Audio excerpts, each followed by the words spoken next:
9 months after my divorce, I thought I'd finally found peace. I'd rebuilt my life piece by piece after Lauren destroyed me in front of everyone who mattered. Then came a knock that shattered my quiet existence. Standing at my door was Michael, my ex-husband's brother, the one person who'd witnessed every humiliating moment but never said a word. His first words changed everything. "I can't stay silent anymore. I watched her destroy you, and I did nothing. But I choose you now." Those 9 months after signing the divorce papers felt like swimming through thick fog. Some days I could barely remember who I was before Lauren. The 31-year-old woman who'd stood confident in Chicago's business district seemed like a stranger now. I'd wake in my small apartment, sunlight filtering through curtains I'd bought myself, and remember that this quiet was mine. No more waiting for the sharp comment at breakfast. No more bracing myself before every dinner party where I'd become her favorite target. I started rebuilding slowly. Morning coffee without criticism. Evenings reading books I'd abandoned because she'd mocked my choices. Weekend walks along Lake Michigan where nobody knew my story. The neighborhood around my Lincoln Park apartment became my sanctuary. The barista at the corner cafe learned my order. The elderly woman at the bookstore saved recommendations for me. Small kindnesses that reminded me the world wasn't entirely made of edges designed to cut. But Chicago's a big city that feels small when you're trying to disappear. I'd catch glimpses of our old friends at restaurants, see them quickly look away. Once, I spotted Lauren's car outside a gallery we used to visit. I turned and walked the opposite direction, my heart hammering like I'd narrowly escaped danger. Maybe I had. The hardest part wasn't the loneliness. I'd expected that. It was the shame that lingered like smoke in my clothes. At 31, I was supposed to have figured this out.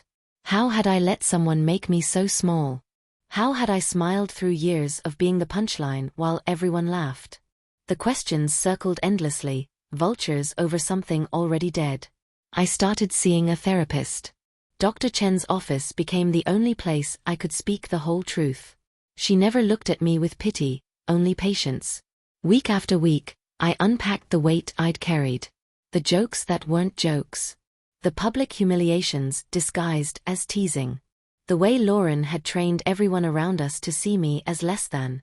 Dr. Chen called it emotional abuse. I called it my marriage. Some nights, anger would surface like something breaking through ice.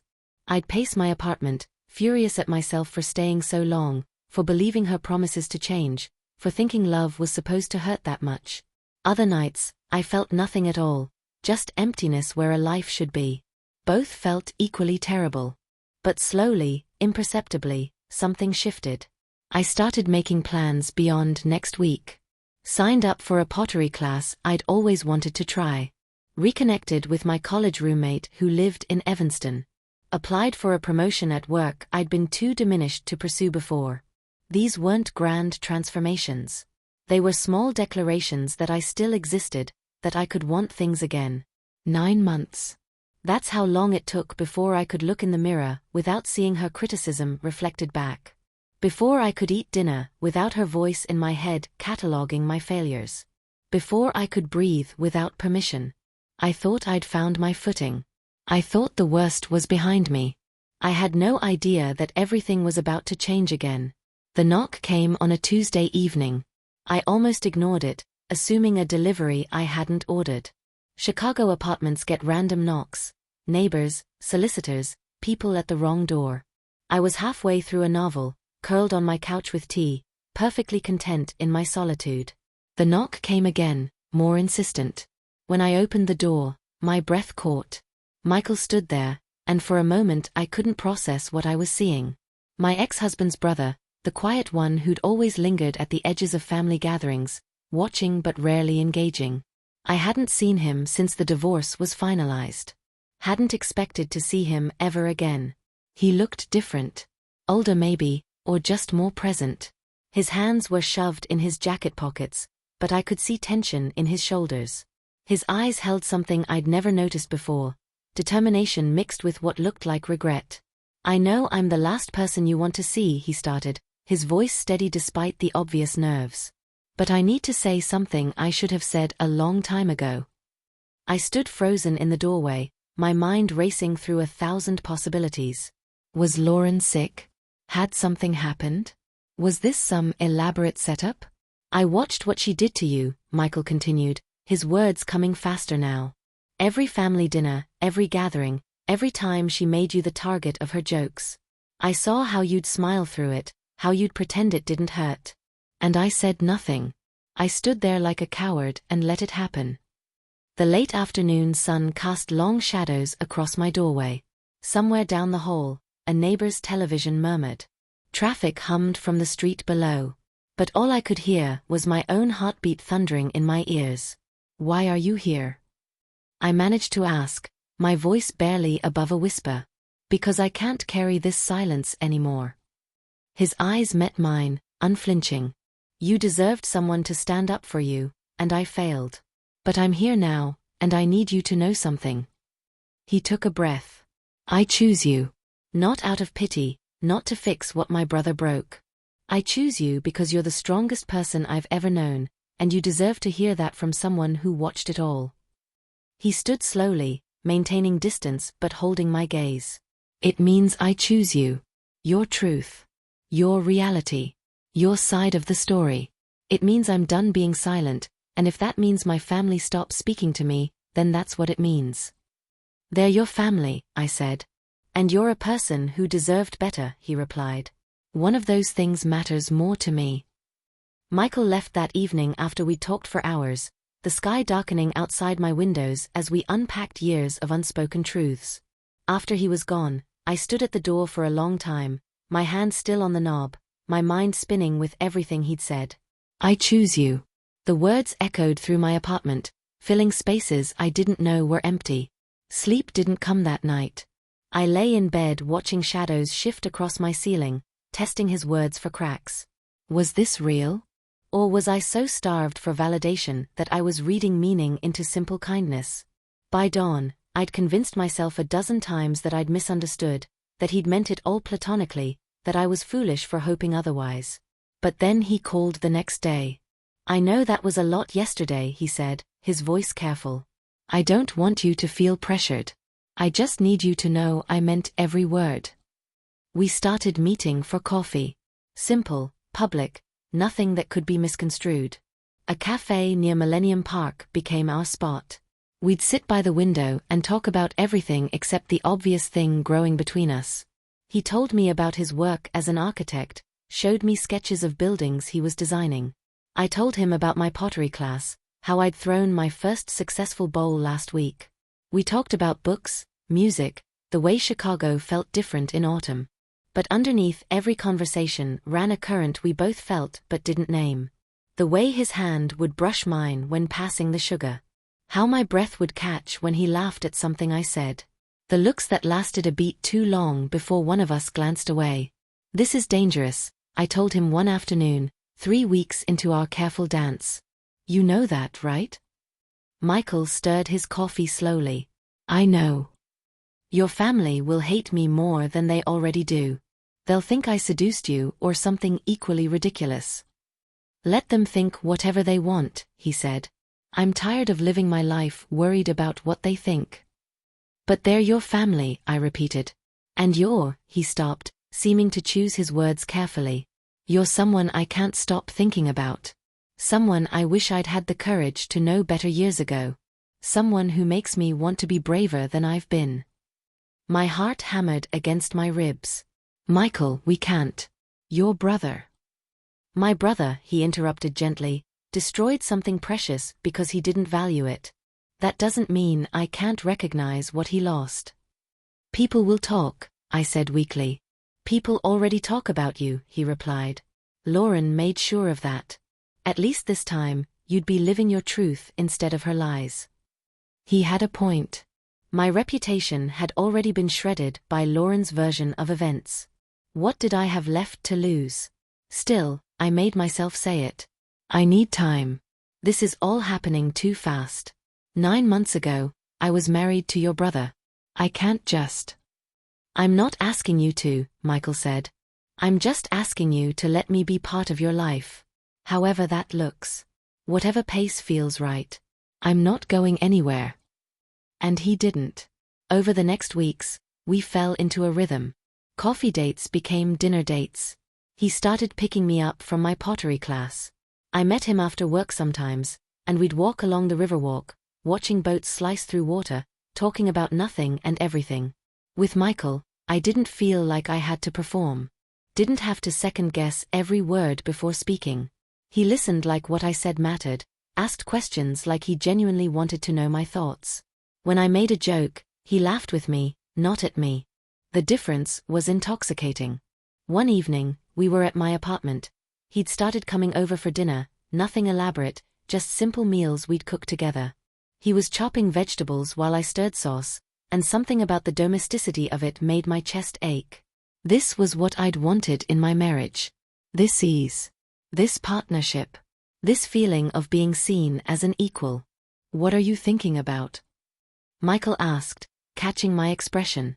"That this feels dangerous," I admitted. "That I'm falling into something I might not be ready for." He set down the knife and turned to face me fully. "Then we slow down. There's no timeline here. I meant what I said, I'm not going anywhere." "Why?" The question burst out of me. "Why me? Why now? You could have anyone." "I don't want anyone," he interrupted.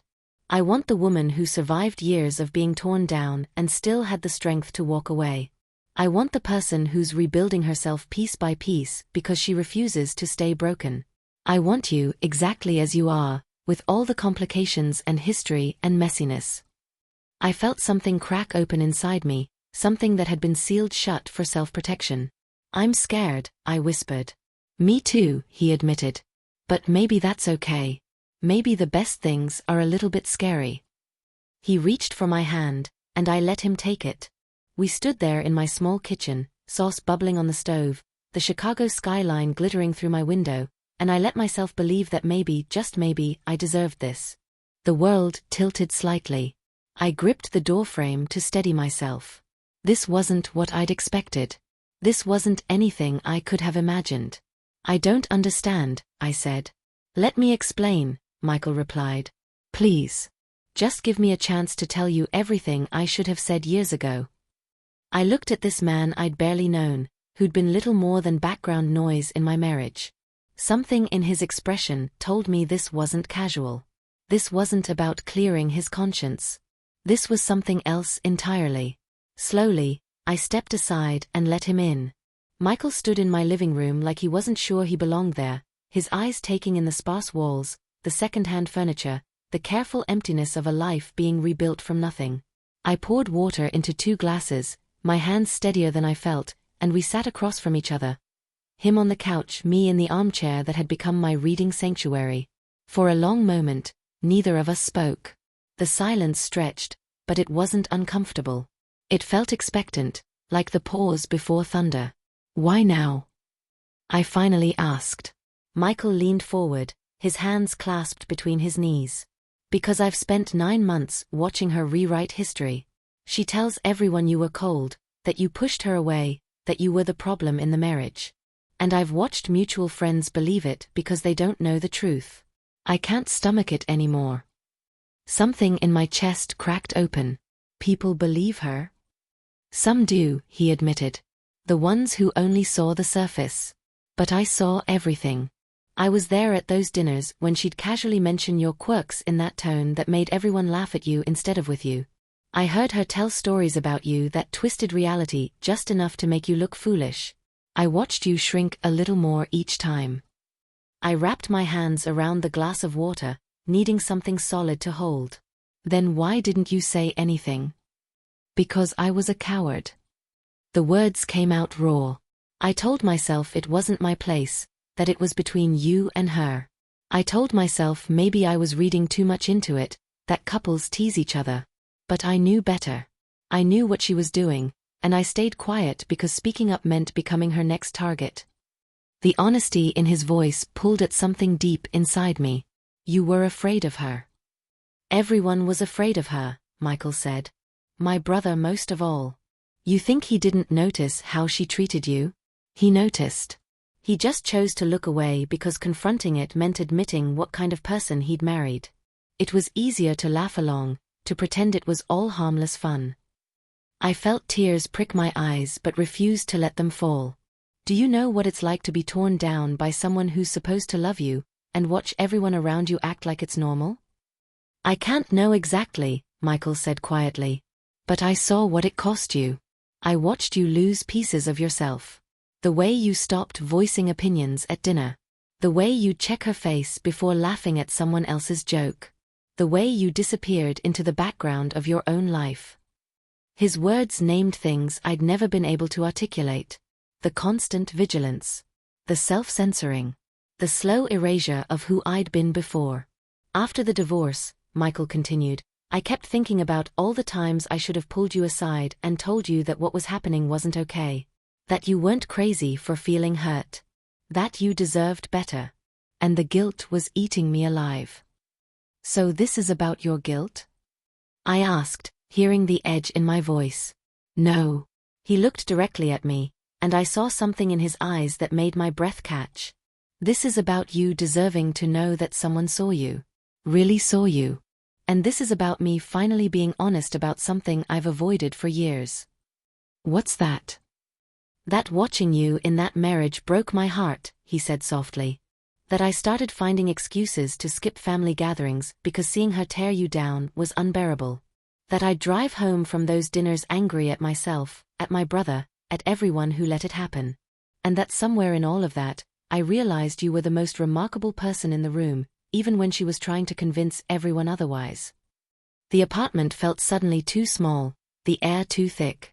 I stood abruptly, walking to the window that overlooked the street. Chicago evening traffic moved below, people heading home to their lives, their normal problems.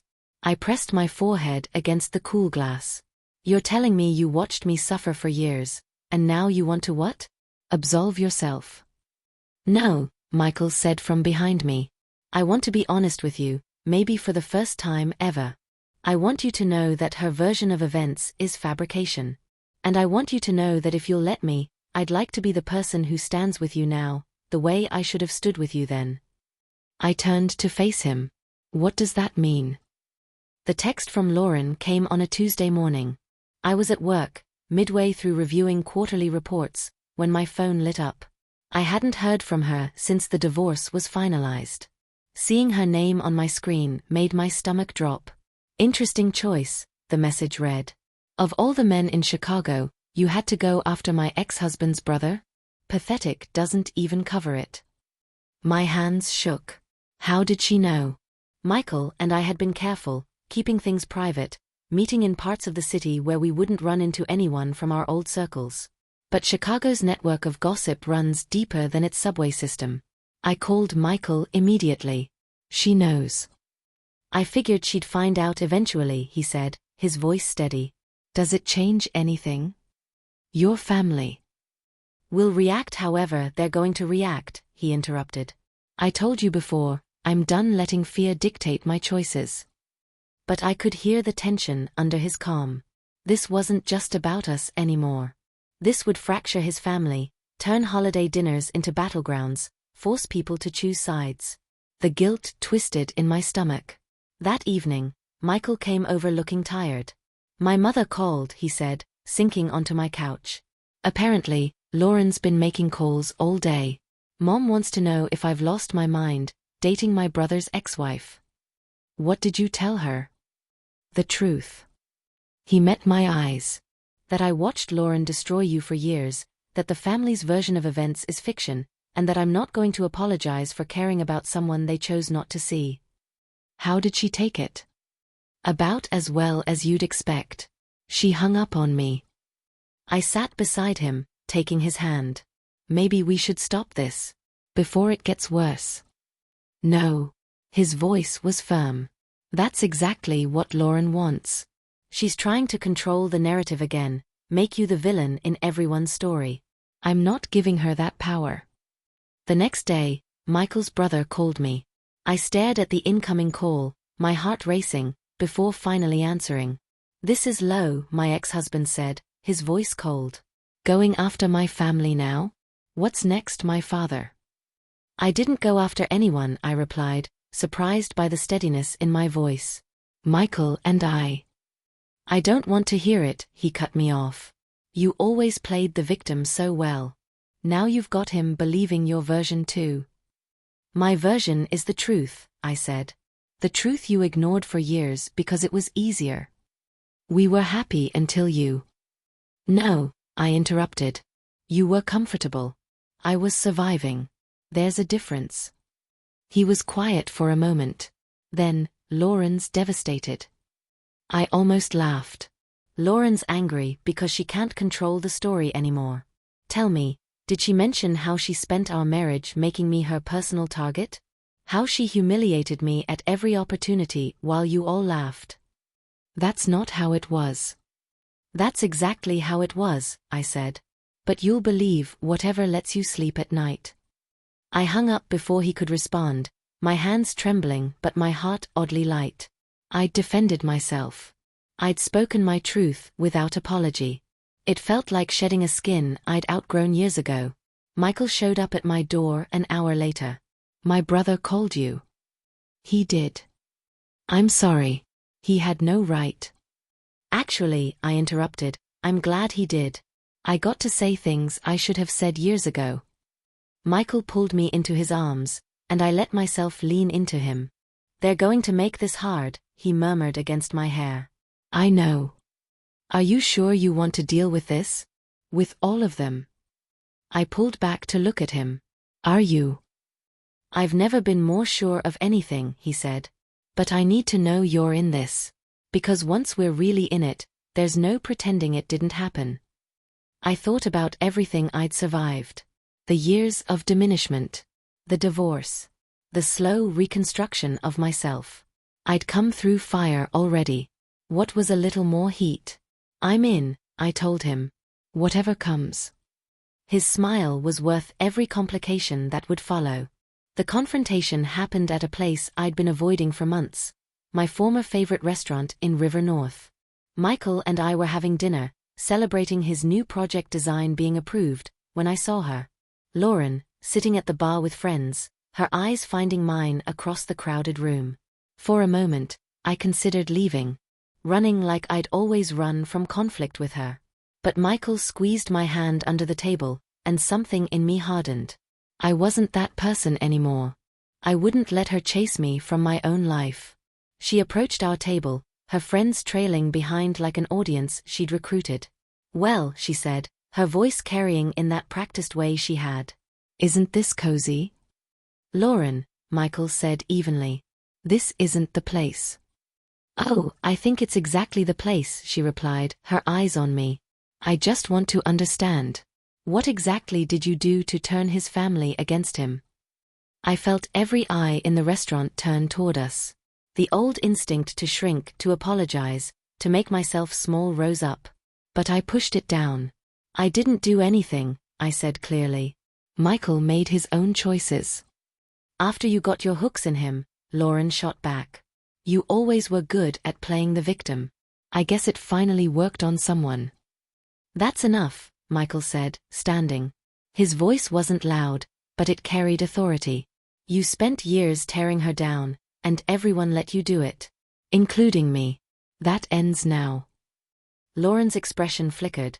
Surprise, anger, something that looked almost like fear. She wasn't used to people confronting her.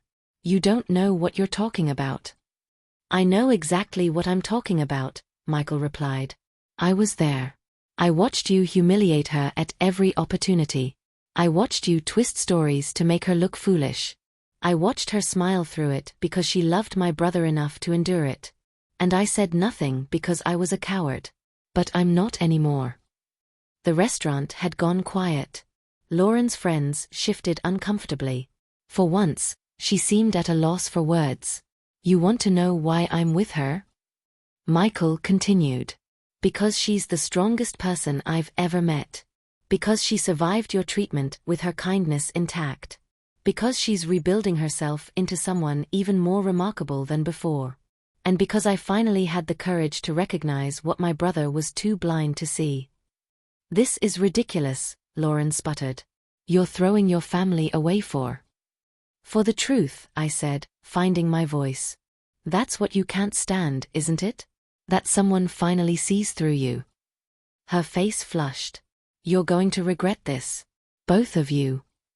The only thing I regret, I said, is not walking away from you sooner. We left her standing there, her audience dispersing, her control over the narrative finally cracking. Outside, the Chicago night air felt crisp and clean. Michael and I walked in silence for a block before he turned to me. Are you okay?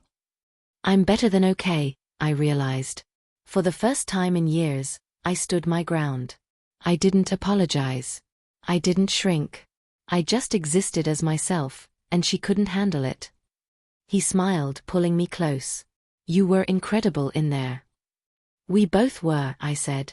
Over the following weeks, the fallout continued. Michael's mother refused to speak to him. His brother sent angry emails that we both deleted without reading. Some mutual friends took Lauren's side, spreading versions of events that painted me as a manipulator who'd seduced Michael as revenge. But others reached out quietly. An old co-worker admitted she'd always thought Lauren was cruel to me. A neighbor from my married days confessed she'd witnessed several painful interactions and felt guilty for not saying anything. Even Michael's aunt called to say she was proud of him for standing up for truth. The pottery class I'd been taking became my therapy. There was something healing about working with clay, about taking something shapeless and creating form from it. My teacher, a woman in her 60s named Diane, noticed me working through a particularly difficult piece one evening. You're fighting it, she observed. The clay responds better when you work with it, not against it. I'm not sure how to do that anymore, I admitted. Everything feels like a fight. Then maybe stop fighting, she suggested. Maybe just exist and let the clay become what it wants to become. Her words stayed with me.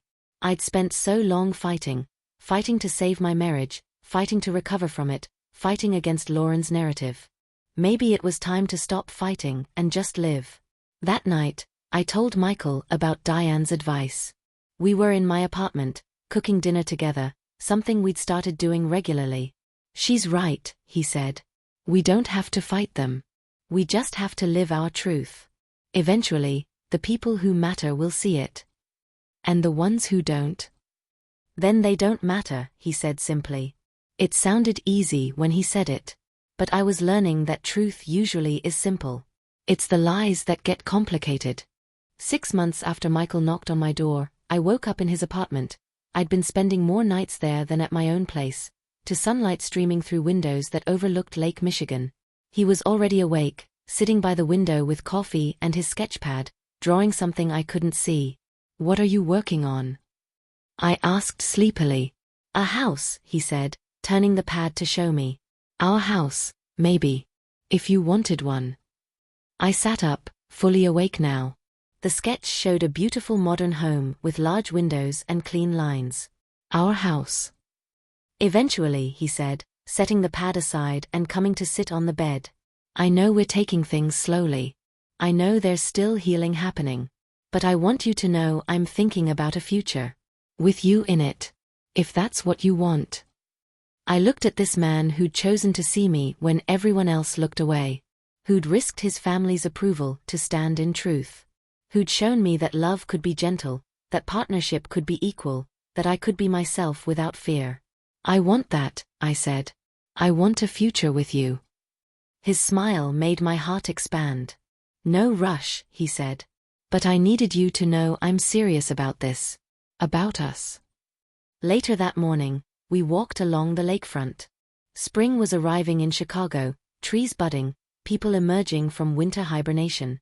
The city felt full of possibility. I've been thinking about something, I said as we walked. Dr. Chun suggested I write about what happened. Not for publication or anything. Just to process it fully. How do you feel about that? Scared, I admitted. But also ready. I think writing it down might help me finally put it away. Move forward instead of just away. I think that's brave, Michael said. We stopped at a bench overlooking the water. A jogger passed, then a woman walking 3 dogs, then a family with a toddler learning to ride a bike.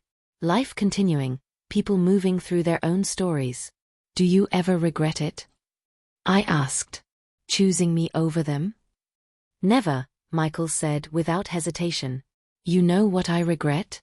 Not doing it sooner. Years of family dinners where I said nothing. That's what haunts me. You're here now, I said. That's what matters. He turned to face me fully. You've taught me something important. That silence isn't peace. That keeping quiet to avoid conflict just lets harm continue. I won't make that mistake again. We've both learned that, I said. My phone buzzed with a message from my college roommate, Sarah, asking if we wanted to join her and her husband for dinner next week. I smiled, responding yes. Slowly, I was rebuilding my social life with people who actually valued me. What are you smiling about? Michael asked. Just thinking about how different everything is now, I said. A year ago, I couldn't imagine feeling this light. This free. You did the hard work, he said. I just showed up. You did more than show up, I replied. You stood with me when it cost you something. That matters more than you know. We sat there for a while, watching boats appear on the horizon, tiny at first, then growing larger as they approached. It felt metaphorical somehow, how things that seem impossible eventually arrive if you just keep watching for them. That evening, Michael made dinner while I worked on my pottery at his dining table. He'd cleared a space for me, brought over my tools, made room for my creative mess in his ordered life. He didn't try to change me or mold me into someone easier. He just made space and let me be. I love you, he said suddenly, looking up from the vegetables he was chopping.